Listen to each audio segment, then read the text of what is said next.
आज मैं एक ऐसे टॉपिक पर बात करने वाला हूं जिसका सीधा संबंध वर्तमान की राजनीतिक परिदृश्य से भी है और आर्थिक परिदृश्य से भी है। दोनों परिदृश्य को हम इसी लेक्चर के दौरान समझेंगे। आज का हमारा जो टॉपिक है वो है इलेक्टोरल बॉन्ड। आपने देखा कि पिछले एक हफ्ते से लगातार इस पर मीडिया में कवरेज हुई है और ये बहुत बड़ा इशू था। जो राजनीतिक पार्टियां हैं वो किस तरीके से किस प्रक्रिया के द्वारा धन प्राप्त कर रही हैं, जिसे सामान्य भाषा में चंदा कहते हैं। इस चंदे के बारे में इधर बीच लंबे समय से इस पर विवाद चल रहा था कि ये पारदर्शी प्रक्रिया के तहत नहीं प्राप्त किया जा रहा है और ये चंदा कहीं ना कहीं एक तरीके से उन राजनीतिक पार्टियों को ज्यादा फायदा पहुंचा रहा है या अवैध फायदा पहुंचा रहा है जो सत्ता में है। और इसी सारी चीजों को ध्यान में रखते हुए इसको लेकर के सुप्रीम कोर्ट में जनहित याचिका दायर की गई और उस जनहित याचिका की सुनवाई करते हुए सुप्रीम कोर्ट ने फिर अपना फैसला सुनाया और उस फैसले के बाद चुनावी चंदा जो कि अलग अलग कंपनियों द्वारा अलग अलग पार्टी के खातों में पहुंचाया गया, उनको लेकर के जानकारी अब सामने आ गई है। तो हमें यह समझना है इस लेक्चर के दौरान कि पहले तो इलेक्टोरल बॉन्ड होता क्या है, इसमें एसबीआई की भूमिका कितनी ज्यादा बड़ी है और महत्वपूर्ण है, फिर उसके बाद सुप्रीम कोर्ट में कैसे मामला पहुंचा और वर्तमान में जो चुनाव आयोग को एसबीआई द्वारा डेटा दिया गया है वो कितने कंपनियों के बारे में है, कितने धनराशि के बारे में है और किन किन पार्टियों को कितना मिला है। ये सारी चीजें हम इसी लेक्चर में समझेंगे। तो सबसे पहले हम ये समझने की कोशिश करते हैं कि ये इलेक्टोरल बॉन्ड जो स्कीम है ये कब से शुरू की गई। तो मैं आपको बता दूं कि जो ये इलेक्टोरल बॉन्ड स्कीम है ये भारत सरकार द्वारा 2017 में इंट्रोड्यूस की गई और 29 जनवरी 2018 को इसे बतौर कानून लागू कर दिया गया। और इसके तहत क्या होता था कि जो स्टेट बैंक ऑफ इंडिया है वो इलेक्टोरल बॉन्ड जारी करता था, वो इलेक्टोरल बॉन्ड को सेल करता था और कोई भी कंपनी और कोई भी व्यक्ति इस इलेक्टोरल बॉन्ड को खरीद सकता था और ये इलेक्टोरल बॉन्ड फिर वो खरीद करके किसी भी राजनीतिक पार्टी को चंदे के रूप में दे सकता था और वो राजनीतिक पार्टी वापस किसी भी ब्रांच से उसको कैश करा लेती थी। तो एक तरीके से ये इसमें तीन मुख्य किरदार है। एक तो एसबीआई जो इलेक्टोरल बॉन्ड सेल कर रहा था, दूसरे वे व्यक्ति अथवा कंपनियां जो इलेक्टोरल बॉन्ड खरीद रही थीं और फिर तीसरी वो राजनीतिक दल जिन्हें ये इलेक्टोरल बॉन्ड कंपनियों या व्यक्तियों ने बेचा और वापस राजनीतिक पार्टियों ने इस इलेक्टोरल बॉन्ड को अपने पार्टी खाते में कैश कराया। तो ये रहा इलेक्टोरल बॉन्ड की बात। अब इसमें देखिए क्या होता है कि थोड़ी सी वैधता की अगर हम बात करें कि ये क्यों इतना बड़ा इशू बना, तो सुप्रीम कोर्ट ने हियरिंग करते हुए इसे 12 मार्च को एसबीआई को क्लियरली गाइड किया कि अब आप इसका डेटा निश्चित रूप से उपलब्ध करा दीजिए और उसने सिर्फ 24 घंटे का अल्टीमेटम दिया। इससे पहले इस पर सुनवाई फरवरी में हुई थी और तभी सुप्रीम कोर्ट ने स्पष्ट कर दिया था कि ये जो प्रक्रिया है चंदे के द्वारा या इलेक्टोरल बॉन्ड के द्वारा जो पैसे प्राप्त करने की प्रक्रिया है ये पारदर्शी नहीं है और उसे अनकॉन्स्टिट्यूशनल स्टेटस दे दिया था। तो जाहिर बात है कि जो असली ट्रिगर हुआ सुप्रीम कोर्ट का वो इसे अनकॉन्स्टिट्यूशनल करार देने के साथ हुआ और ये डिसीजन सुप्रीम कोर्ट का आया 15 फरवरी 2024 को, यानी ठीक एक महीने पहले, जिसमें इसे अनकॉन्स्टिट्यूशनल डिक्लेयर कर दिया गया। और फिर सुप्रीम कोर्ट ने एसबीआई को ये गाइडलाइन दी और आदेश दिया कि अब आप इसे जल्दी से जल्दी इसका पूरा डेटा जो है वो उपलब्ध कराएं चुनाव आयोग को, ताकि वो अपने वेबसाइट पर डाल सके और मतदाताओं को इस बात की सुविधा हो सके कि वो अपने जो भी मत है उनको उन पार्टियों के लीडरों के आधार पर तय कर सकें कि कौन सी पार्टी किस तरीके से कितनी पारदर्शी प्रक्रिया के साथ काम कर रही है। बहरहाल ये तो रहा इलेक्टोरल बॉन्ड के बारे में। अब यहीं पर एक पॉइंट और उठता है कि जो इलेक्टोरल बॉन्ड है ये मिलता कैसे था। तो देखिए इसमें क्या होता था, जैसा मैंने आपको बताया कि कोई भी व्यक्ति या कंपनी का मालिक जिसकी केवाईसी वेरीफाइड होती थी एसबीआई के ब्रांच में जा सकता था और वो उसको खरीद सकता था। ये जो इलेक्टोरल बॉन्ड था ये एसबीआई ने 1000 से लेकर के 1 करोड़ रुपए तक का सेल किया था। मतलब 1,000 रुपए, 10,000 रुपए, 1,00,000 रुपए, 10 लाख रुपए और 1 करोड़ रुपए की इलेक्टोरल बॉन्ड जो होते थे वो इसको सेल करता था एसबीआई, और अलग अलग कंपनियों के ओनर या अलग अलग इंडिविजुअल्स के द्वारा इसे खरीदा जाता था। अब जो इसको खरीदता था वो क्या करता था, किसी भी राजनीतिक दल को चंदे के रूप में दे देता था, और इस बॉन्ड को जिस राजनीतिक दल को दिया जाता था वो राजनीतिक दल वापस एसबीआई के ब्रांच में जाकर के उसको कैश करा लेता था। तो इस तरीके से ये इलेक्टोरल बॉन्ड को खरीदने और इसको कैश कराने की प्रक्रिया रही। अब यहीं पर थोड़ी और बात कर लेते हैं कि पहली बार ये कॉन्स्टिट्यूशनल इश्यूज आया कब। तो मैं आपको बता दूं कि एक जनहित याचिका एडीआर जो है इलेक्टोरल बॉन्ड का जो इशू था वो एक जनहित याचिका 2018 में फाइल की गई, और इसमें यह कहा गया कि ये जो इलेक्टोरल बॉन्ड के तहत पैसे लेन देन की प्रक्रिया है ये ट्रांसपेरेंट होनी चाहिए। तो मैं आपको अभी एक डेटा ये दे रहा हूं कि एक जो पूरी सुप्रीम कोर्ट में हियरिंग हुई और उसमें इलेक्टोरल बॉन्ड को लेकर के 12 मार्च को जिस तरीके से सुप्रीम कोर्ट ने लताड़ लगाई वो भी आप इस वीडियो में देख सकते हैं किस तरीके से सुप्रीम कोर्ट की चीफ जस्टिस इस पर बात कर रही हैं। Directed to be disclosed by the court is readily available. Next. In view of the above discussion, the miscellaneous application filed by SBI seeking an extension of time for the disclosure of details of the purchase and redemption of electoral bonds until 30 June 2024 is dismissed. Full stop. SBI is directed to disclose the details by the close of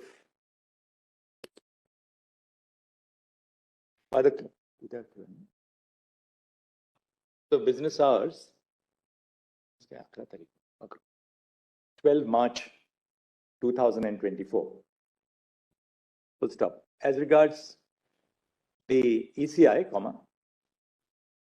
we direct that ECI shall compile the information and publish the details in its official website no later than by 15 March by 5 p.m. on 15 March 2024. Full stop. अब मैं बात करना चाहता हूं कि जो ये चंदा आया है इसका अमाउंट कितना है और इस चंदे के बारे में जो अभी तक की स्थिति है वो क्या दिखाई जा रही है। तो मैं आपको बता दूं कि जब पहली बार ये चंदा डाला गया, वेबसाइट्स ने अपना ये चंदे को डाला, तो जैसा मैं आपको स्क्रीन पर दिखाने जा रहा हूं, ये चंदे की धनराशि अपने आप में बहुत चौंकाने वाले खुलासे की रही। क्यों ऐसा रहा? क्योंकि इसमें बहुत भारी मात्रा में ईयर दर ईयर, साल दर साल जो है वो वृद्धि हुई है। तो जैसा आप स्क्रीन पर देख पा रहे होंगे कि 1334 कंपनियों ने या लोगों ने 5 साल में 16,518 करोड़ के बॉन्ड खरीदे हैं। और इसमें जो टॉप 10 कंपनियां थी उसमें फ्यूचर गेमिंग है जो 1368 करोड़ रुपए, मेधा इंजीनियरिंग है जो 980 करोड़ रुपए, क्विक सप्लाई चेन है 410 करोड़ रुपए, वेदांता लिमिटेड है 400 करोड़ रुपए, हल्दिया एनर्जी है 377, Bharti group, SL mining, UP power corporation, कन्वेंटर, फूड पार्क और मदन लाल लिमिटेड, ये टॉप 10 कंपनियां हैं जो चंदा देने वालों में है। और अगर यहीं पर हम टॉप 10 चंदा लेने वाले राजनीतिक दलों की बात कर ले तो भाजपा 6,060 करोड़ रुपए, और ये 6,060 करोड़ रुपए जो है ये हजार में इनकी कीमत है। तृणमूल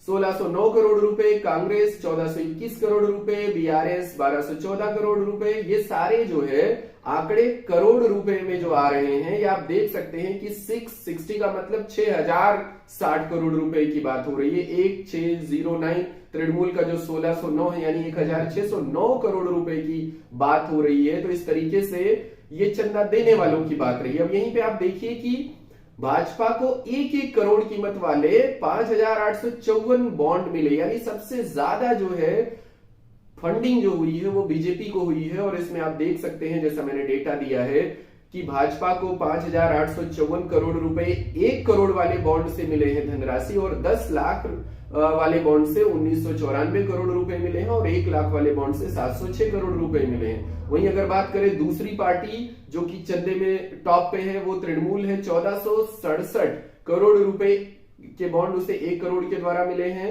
और 1354 करोड़ रुपए की धनराशि उसे 10 लाख रुपए वाले बॉन्ड से मिली है।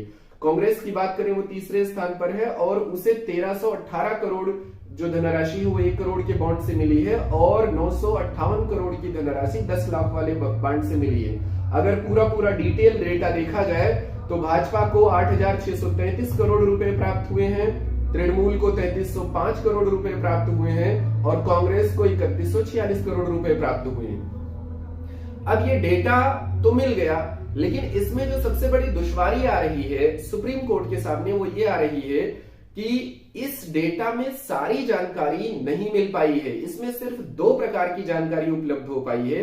एक तो ये कि किन किन पार्टियों ने कितने इलेक्टोरल बॉन्ड, कितनी राशि के इलेक्टोरल बॉन्ड खरीदे। दूसरी जानकारी जो मिल पा रही है वो ये मिल पा रही है कि किन किन राजनीतिक दलों को कितनी धनराशि इलेक्टोरल बॉन्ड के जरिए प्राप्त हुई। यहां जो सबसे बड़ी दुश्वारी आ रही है, सबसे बड़ी जो लेकुनाज इस डेटा में निकल के आया है वो ये आया है कि ये नहीं पता चल रहा है कि किस व्यक्ति अथवा कंपनी ने कितनी मात्रा का बॉन्ड किस राजनीतिक दल को चंदे के रूप में दिया है। यानी राजनीतिक दल कहां से पैसा प्राप्त कर रहे हैं, वो कौन लोग हैं जिन्होंने उन्हें चंदा दिया है, ये स्पष्ट नहीं है। सिर्फ ये स्पष्ट है कि कितनी मात्रा की धनराशि उसे मिली है और देने वालों के लिए सिर्फ इतनी पारदर्शिता मिल पाई है या आंकड़ा मिल पाया है कि उन्होंने कितने करोड़ रुपए का इलेक्टोरल बॉन्ड खरीदा है। एक और महत्वपूर्ण आंकड़ा जो मैं आपके साथ शेयर करना चाहता हूं वो ये है, और वो बहुत इंपॉर्टेंट आंकड़ा है क्योंकि उसमें बहुत चौंकाने वाली बात निकल के आई है कि करीब जो डेटा है वो लगभग 30 ऐसी कंपनियां हैं। अब मैं आपकी स्क्रीन पर इसे शेयर कर रहा हूं कि करीब 30 ऐसी कंपनियां हैं जिन्होंने छापेमारी के बाद चंदा दिया है। और जाहिर सी बात है, जैसा आप हेडलाइन में देख पा रहे हैं कि आमदनी चवन्नी चंदा रुपया। अब इसमें क्या है कि लिखा हुआ है कि जिसका मुनाफा 2 करोड़ रुपए भी नहीं, उसने 183 करोड़ रुपए दिए हैं चंदे के रूप में। अब देखिए इसमें जो सबसे बड़ी इंपॉर्टेंट बात है वो समझने वाली ये है कि जो कंपनियां हैं वो चंदा देने के मामले में जो डिटेल सामने आई है वो ये है कि ऐसी करीब 14 कंपनियां हैं जिनकी धनराशि जो उनकी नेटवर्थ है, जो उनकी एनुअल नेटवर्थ है, उससे कई गुना ज्यादा चंदे के रूप में दिया है या इलेक्टोरल बॉन्ड खरीदा है।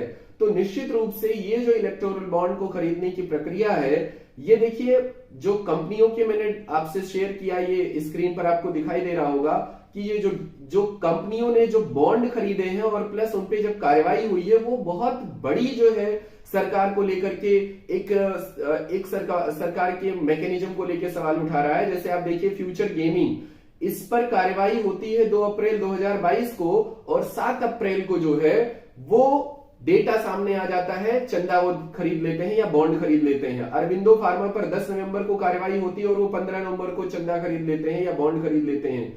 शिरडी साई इलेक्ट्रिक जो है इस पर 20 दिसंबर को कार्रवाई होती है और 11 जनवरी को ये चंदा खरीद रहे होते हैं, इलेक्टोरल बॉन्ड खरीद रहे होते हैं। इसी तरीके से और भी कंपनियां हैं जैसे टोरेंट पावर है, मार्च 24 को इनको जो है प्रोजेक्ट मिलता है और 10 जनवरी को वो चंदा खरीद लेते हैं। डॉक्टर रेड्डीज हैं, ये 13 नवंबर को इन पे छापा पड़ता है और 17 नवंबर को ये चंदा खरीद रहे होते हैं। इसी तरीके से आप देखिए यशोदा हॉस्पिटल तक की यहाँ पर डेटा आपको दिया गया है जिसमें उन्होंने 2020 को उनके यहाँ छापा पड़ता है 26 दिसंबर को और अप्रैल 21 से अक्टूबर 2023 तक ये जो है वो खरीदना शुरू कर देते हैं। यानी साफ है कि ये कहीं ना कहीं जो राजनीतिक पार्टियां हैं जो सत्ता में हैं, चाहे वो केंद्र में हो या राज्यों की भी बात कर ले, लेकिन छापेमारी की जो जहां तक बात है ईडी और सीबीआई जो है वो केंद्र सरकार के चार्जेज में है। तो जैसी आपको इस डेटा में निकल के आ रहा है कि एक एग्जैक्ट डेट है उस पर छापेमारी हो रही है और उसके ठीक 1 हफ्ते बाद या 10 दिन बाद वो जो कंपनियां हैं वो चुनावी चंदा देने के लिए इलेक्टोरल बॉन्ड खरीद रही हैं। तो ये निश्चित रूप से जो अभी अपोजिशन आरोप लगा रहा है या बहुत सारे जो राजनीतिक विश्लेषक हैं वो आरोप लगा रहे हैं कि निश्चित रूप से इस ईडी सीबीआई के छापे के द्वारा इस धनराशि को जबरन उगाही के तौर पर किया गया, एक्सटॉर्शन की तरह इसको लिया जा रहा है। और ये निश्चित रूप से उन पार्टियों के लिए या उन राजनीतिक दलों के लिए ज्यादा फायदेमंद हुआ जो अभी सत्ता में हैं, चाहे वो बंगाल में तृणमूल कांग्रेस की बात कर लें या केंद्र में भाजपा की बात कर लें। जो पार्टियां सबसे ज्यादा चंदा पाई हैं उनके साथ ये चीजें दिखाई दे रही हैं कि निश्चित रूप से उन्होंने इस समय की जो भी उनके पास एजेंसीज हैं उसका उन्होंने इसमें कहीं ना कहीं एक उस स्तर पर इस्तेमाल किया है जो कि कॉन्स्टिट्यूशनली या लीगली या मॉरली सही नहीं है। बहरहाल चंदे को लेकर के अभी और खुलासे होने हैं। अभी इसी हफ्ते सुप्रीम कोर्ट में इस बात के लिए भी पील दायर की जा रही है, जिसमें मशहूर जो वकील है प्रशांत भूषण, उन्होंने पील दायर की है कि जितना जल्दी हो सके सुप्रीम कोर्ट को इस बात का आदेश देने की जरूरत है, इस बात पर संज्ञान लेने की जरूरत है कि जो राजनीतिक दल चंदे की राशि प्राप्त किए हैं वो ये भी स्पष्ट किया जाए और एसबीआई ने जिन जिन से खरीदे और जिनके खाते में वो कैश कराए गए हैं इसका भी डेटा दे, ताकि ये स्पष्ट हो सके कि किन कंपनियों द्वारा किन पार्टीज को चंदा दिया गया है। आप मुझे सुन रहे हैं मेरे YouTube channel the study world learning with SP Pandey पर। यहां पर ऐसे वीडियोस और प्रसारित किए जाते रहेंगे, तो आप हमारे साथ जुड़े रहिए और भी वीडियोस हमारे देखते रहिए। बहरहाल वापस आते हैं टॉपिक पे। तो इलेक्टोरल बॉन्ड में आगे की दिशा क्या होने वाली है? दरअसल ज्यादातर जो राजनीतिक विश्लेषक हैं और एक्सपर्ट्स हैं वो ये कह रहे हैं कि ये जो राजनीतिक रूप से चंदे की लेन देन की प्रक्रिया है ये कहीं ना कहीं सरकार को एक तरीके का पूंजीपतियों के हावी होने का या पूंजीपतियों के दबाव में काम करने का एक माहौल तैयार कर रही है। और दुनिया भर की जो राजनीतिक व्यवस्था है उसमें आज जो सबसे बड़ी चुनौती देखी जा रही है वो पूंजीवादी शक्तियों की देखी जा रही है, क्योंकि निश्चित रूप से जो अभी दौर है वो पूंजीवादी अर्थव्यवस्था का है और इसमें जितना ज्यादा धन का कंसंट्रेशन किसी एक पर्टिकुलर कंपनी के पास या किसी एक ग्रुप ऑफ कंपनीज के पास होगा उतना ही ज्यादा वो राजनीतिक दलों पर दबाव बनाने में कामयाब होंगी और राजनीतिक दलों से वो अपने अवैध मुनाफे के लिए दबाव डालने की कोशिश करेंगी। तो ये कहीं ना कहीं बहुत आवश्यक हो गया है कि जो चुनावी चंदे मिल रहे हैं राजनीतिक दलों को उनकी कहीं ना कहीं एक पारदर्शी प्रक्रिया तय होनी जरूरी है, ताकि उन दबावों में आकर के जो सरकार है वो अर्थव्यवस्था के एमएसएमई सेक्टर को, माइक्रो स्मॉल और मीडियम एंटरप्राइजेस सेक्टर को नजरअंदाज ना करे और ना ही किसी ऐसे तरीके की नीति या कानूनों का पालन करने की प्रक्रिया शुरू कर दे जिसमें जो मीडियम सेक्टर इंडस्ट्रीज हैं, जो छोटे उद्योग हैं, उन पर बुरा असर पड़े। क्योंकि अब ये बड़ी बहस छिड़ने वाली है कि जो राजनीतिक पार्टियां चंदे के रूप में कंपनियों से धन प्राप्त कर रही हैं वो निश्चित रूप से उन कंपनियों को लाभ पहुंचाने में मदद करेंगी।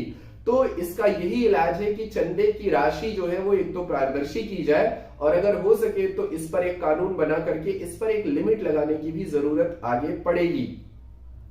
आर्थिक दृष्टि से देखा जाए तो इसमें एक तरीके की ब्लैक जो है ट्रांजैक्शन की भी बात आने वाली है। हालांकि सरकार की तरफ से जैसा गृह मंत्री साहब कह रहे हैं कि ये जो है वो कैश में ट्रांजैक्शन नहीं है इसलिए इसे ब्लैक मनी कहना सही नहीं है, लेकिन इसकी जो प्रक्रिया है प्राप्त करने की वो उसे कहीं ना कहीं क्वेश्चन के घेरे में ला रही है। तो ये बहुत आसान काम नहीं है फाइंड आउट करना कि इसमें किस तरीके की ब्लैक मनी इन्वॉल्व है और फिर उसका राजनीतिक दलों के साथ किस तरीके का संबंध है और वो चुनावी जो प्रक्रिया है उसको किस तरह प्रभावित कर रहे हैं और अर्थव्यवस्था में वो किस तरीके के अनफेयर एडवांटेज को कैपिटलाइज कर रहे हैं।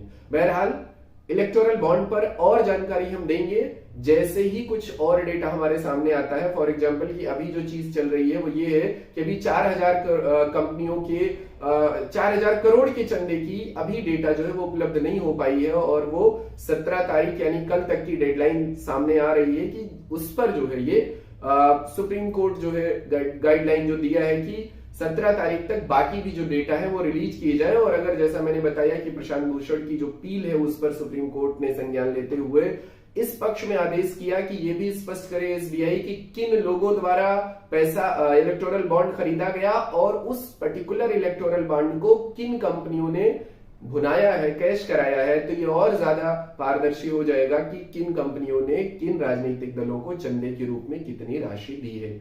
अभी जो जानकारी है वो इतनी ही है कि एक दल, राजनीतिक दल कितनी मात्रा की चंदा या इलेक्टोरल बॉन्ड के द्वारा धनराशि प्राप्त किया है और एक कंपनी कितनी धनराशि का चंदा खरीदी है। बहरहाल अब हम अपने लेक्चर को यहीं पर कंक्लूड करेंगे। मिलेंगे आपके साथ अगले लेक्चर के लिए, तब तक के लिए हमारे साथ जुड़े रहिए। धन्यवाद।